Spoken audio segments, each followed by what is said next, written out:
Hola, ¿qué tal amigos? Gente que estudia en internet, que ve salir la luz del sol mientras está estudiando. ¿Cómo están? Bienvenidos al canal.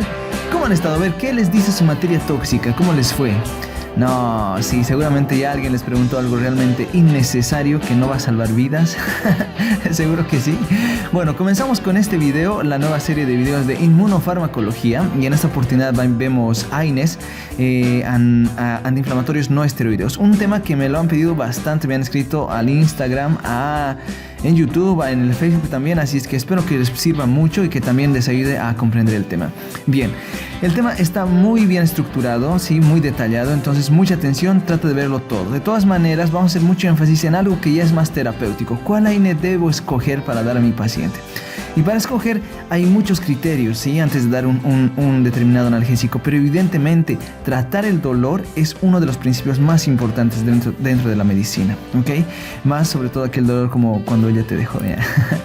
Bueno, y vamos a confeccionar esta tabla con ustedes, pero ya David deja de hablar y comienza con el maldito video. Comenzamos entonces resumiendo el tema. Recuerda que esto va a ser una visión global de todo el tema, además va a ayudarte a ordenar las ideas, cosa que cuando tú veas esto solo puedas deducirlo y tengas que memorizar muy pocas cosas, y además que va a orientar esta exposición. Y lo más importante, muchas preguntas de examen vienen de acá, así es que te recomiendo que te veas estos 5 minutitos de video para poder entender mejor el tema, ¿sí? Y prepararte mejor para tus pruebas. Bien, ¿para qué estoy aprendiendo AINES? Es lo que tienes que preguntarte no solo en este tema, sino en todos los temas. ¿Para qué estoy aprendiendo AINES? Obviamente para tratar algo, ¿sí? Entonces ahí es donde hablamos de las indicaciones. Y para recordarlo, las 4A de los AINES es una mnemotecnia, ¿sí?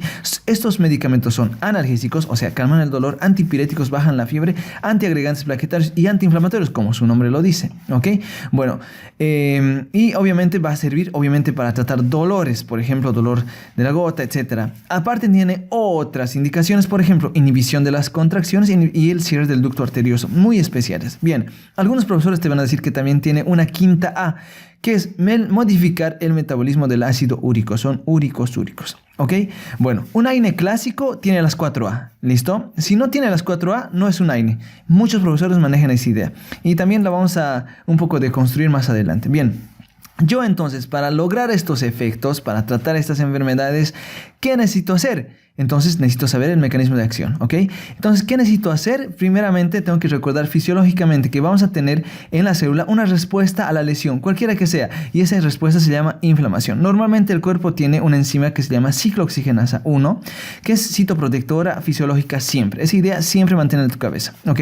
En cambio, la ciclooxigenasa 2 es una enzima inducida por la lesión, ¿sí? Que va a perpetuar la inflamación. Bien, ok, entonces, si va a haber inflamación, obviamente va a haber dolor y fiebre, porque las sustancias que va a aumentar, o sea, los mediadores químicos que van a aumentar, van a modular y van a producir dolor y van a producir fiebre, ¿sí?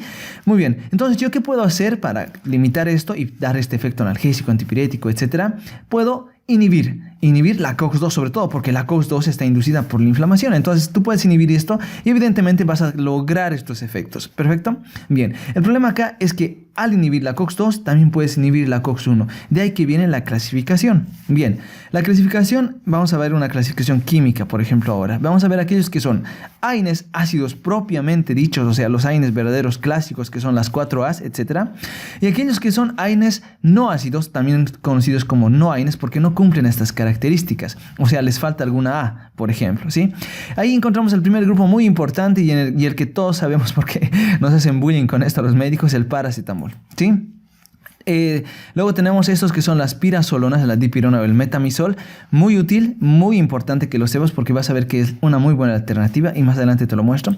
Luego tenemos otros grupos, ya aquí hablando evidentemente de aquellos que cumplen estas 4 funciones. La aspirina, ¿sí? Dentro de los ácidos propiónicos tenemos el ibuprofeno, el naproxeno, el ketoprofeno. Muy importante el ibuprofeno. Y dentro de los ácidos acéticos, el diclofenaco, el ketorolaco, la indometacina, ¿sí? Ya dentro de los oxicams, meloxicam y piroxicam, ¿ok? Bueno, también son ácidos químicamente, pero ya no ya no son AINES clásicos, porque todos estos podríamos llamarlos nosotros como AINES clásicos, sino que son selectivos para inhibir la COX-2. Bien, la COX-1 dijimos que es citoprotectora y fisiológica, y la COX-2 es inducida por inflamación. Y estos, obviamente, solamente cuando se crearon podían inhibir solo la inflamación y eran muy buenos hasta que aparecieron los efectos adversos, ¿ok? Bueno, otra clasificación que va a juntar aquellos que son no selectivos, todos este grupo, o sea, que bloquean tanto la COX-1 y la COX-2. Lamentablemente, para bloquear la COX-2 tienen que inhibir sí o sí la COX-1. Son todo este grupo que está de plomo. Y la otra que dijimos que son inhibidores de la COX-2. Pero fíjate, hay dos grupos, que tanto pueden ser no selectivos y también selectivos de la COX. Tú dirás, eso es un poco raro. En realidad, ellos tienen más preferencia para bloquear la COX-2, pese a que también bloquean a la COX-1, ¿ok? Estos de acá, ¿sí? Muy bien. A la farmacocinética, sencillo, aquí no nos vamos a complicar, es todo muy fácil. Absorción, todos si se dan por vía oral se absorben muy bien, en un 90%. ¿Sí? Se unen a proteínas en un 90%, la mayoría. ¿Sí? Hay alguna excepción que lo vamos a ver adelante. ¿Sí? Todos se distribuyen muy bien por todos los tejidos. Bueno, hay algunas excepciones, pero la mayoría se distribuye muy bien por todos los tejidos. Todos se metabolizan por hígado y todos se eliminan por vía renal. Listo, no hay nada más, chicos, y más adelante eso vamos a ir modificando para algunas excepciones y eso tienen que tener en la cabeza, ¿ok? Bueno, efectos adversos. Muy importante porque sí, aquí vamos a hablar un poco ya de intoxicaciones, por ejemplo, por aspirina y por paracetamol, que lo vamos a ver más adelante a detalle. Y sí, los efectos por ejemplo, gastrointestinales, renales, hematológicos, todos estos efectos sistémicos, dependen ¿de qué? De bloquear la COX-1 fisiológica, porque esta es fisiológica, cumple funciones fisiológicas que si tú las bloqueas, vas a terminar dañando esos tejidos, ¿ok? Bueno, fuera de eso, muy importante, el efecto adverso de los COX-IPs, empeoramiento del infarto agudo de miocardio o apoplejías, ¿sí? Que no está acá, pero bueno, es necesario que lo sepan. Algo que se pregunta mucho en este tema son interacciones, que lo vamos a ver a detalle más adelante, y sí necesito que lo sepan, por lo menos con antihipertensivos que limitan su función, con anticoagulantes que aumentan su función y con antidiabéticos que aumentan su función, ¿ok? Porque toda tu vida tú vas a ver sí o sí, siempre vas a tener que ver a un paciente hipertenso, que vas a tener que darle esta medicación, o vas a tener que ver a un paciente diabético o un paciente que está anticoagulado, siempre. Entonces nos vamos a preparar para tratar a esos pacientes. ¿Listo? Bien. Ahora sí, dicho esto, vámonos a estos cortes comerciales y quiero agradecer a Glimg, a Marina. Gracias a ellos por darme su apoyo en Patreon y por auspiciar este video.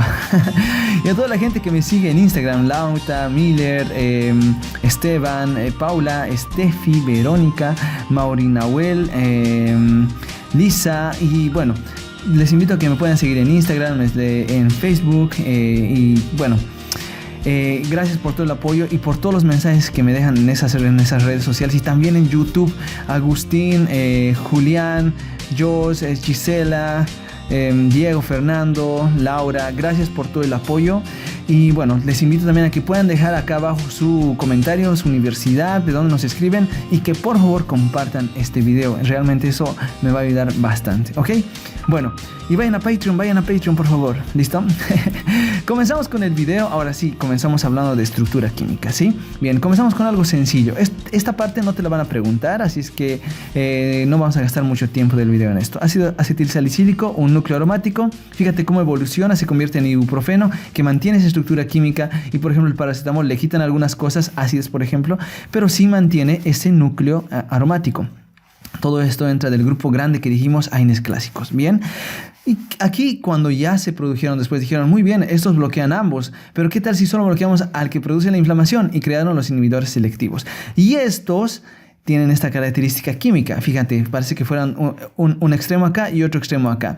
Y es porque justamente la enzima a la hora de actuar tiene lo siguiente. La COX-1 tiene una bolsa para que lleguen estos medicamentos y sean inhibidos, ¿sí?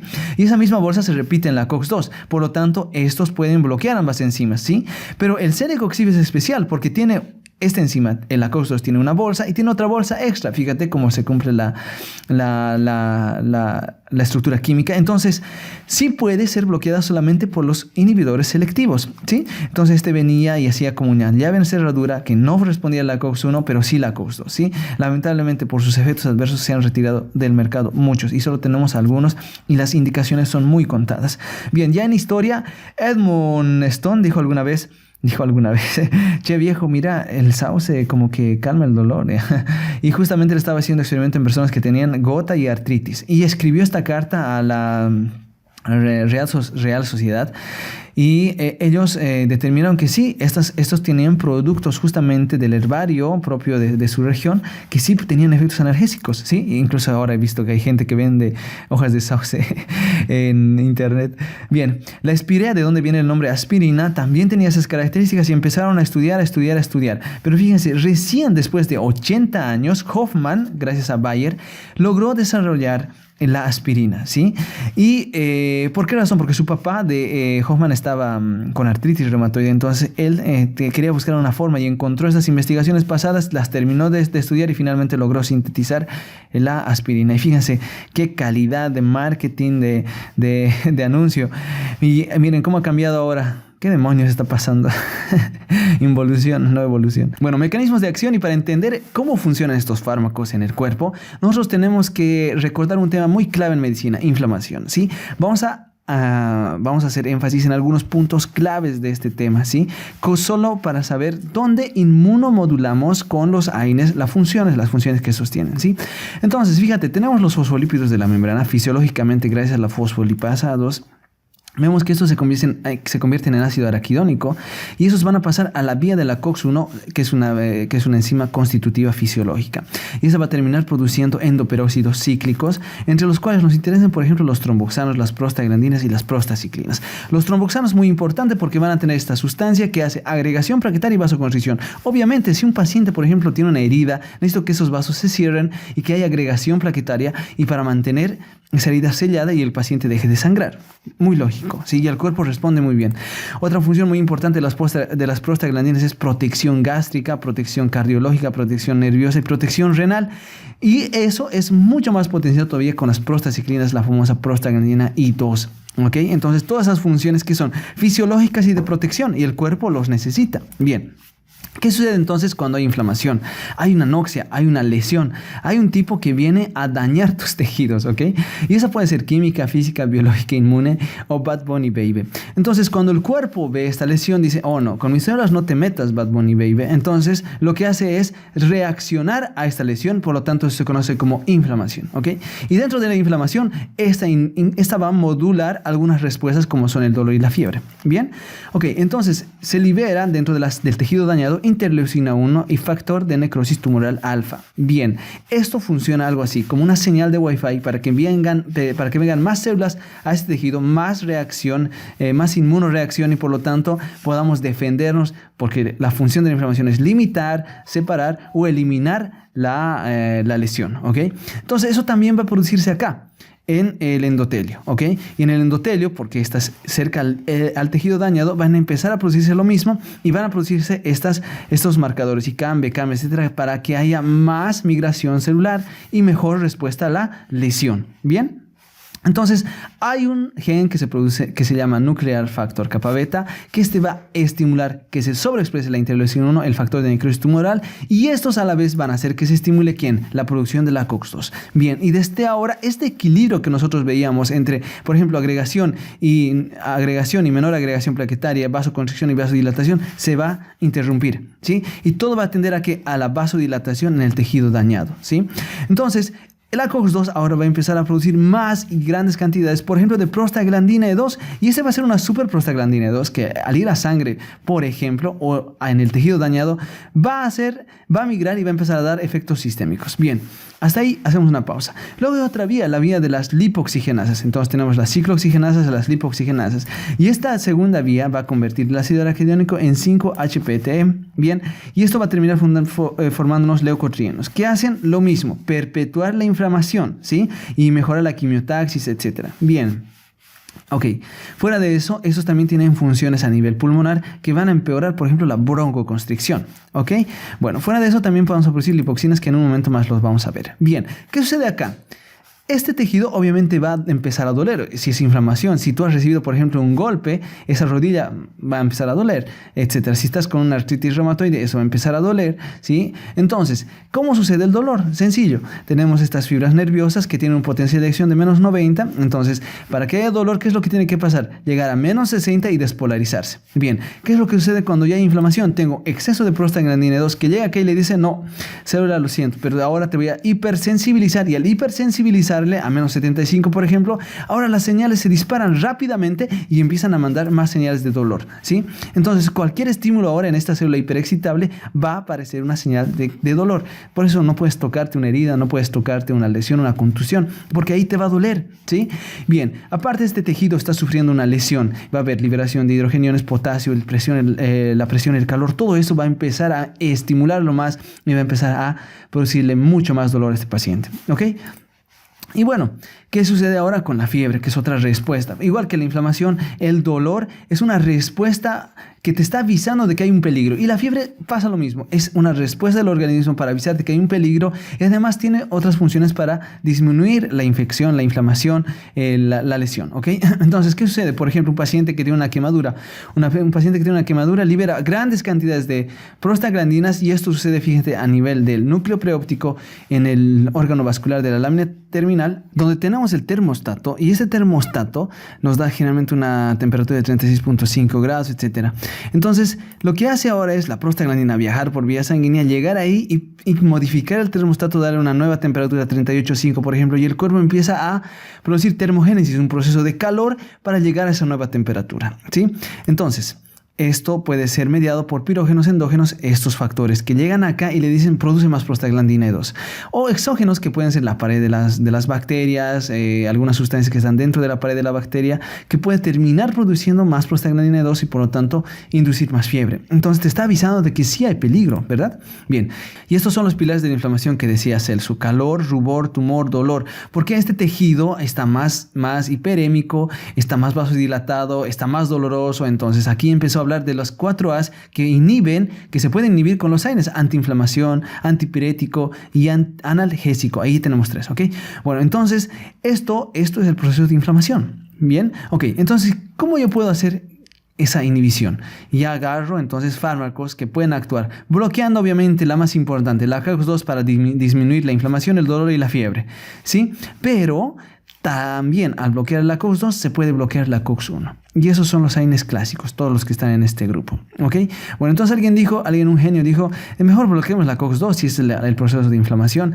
Y entonces crearon estos inhibidores selectivos. Lamentablemente, por sus efectos adversos ya no se usan mucho, ¿sí? Se utilizan para indicaciones puntuales. Y obviamente eran muy evidentes. Y en ese momento se dieron cuenta que la COX-2 en algunos tejidos sí cumple funciones fisiológicas, o sea, son constitutivas en unos tejidos, ¿sí? No solo son inducidas. Por otro lado, también aquellas cosas que nos perpetuaban la inflamación, ahora puedo limitarlas. Por ejemplo, con el sirleutón, que me bloquea la fábrica de las lipoxigenasas. Aquí puedo bloquear el receptor de los leucotrienos con el montelukast, sobre todo en pacientes asmáticos. Bien, ok.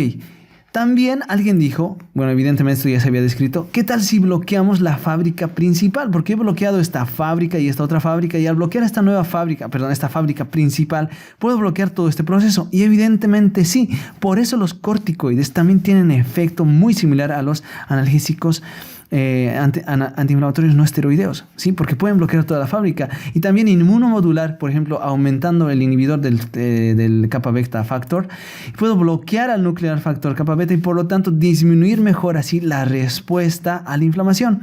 Y por eso los corticoides son antiinflamatorios por excelencia, ¿sí?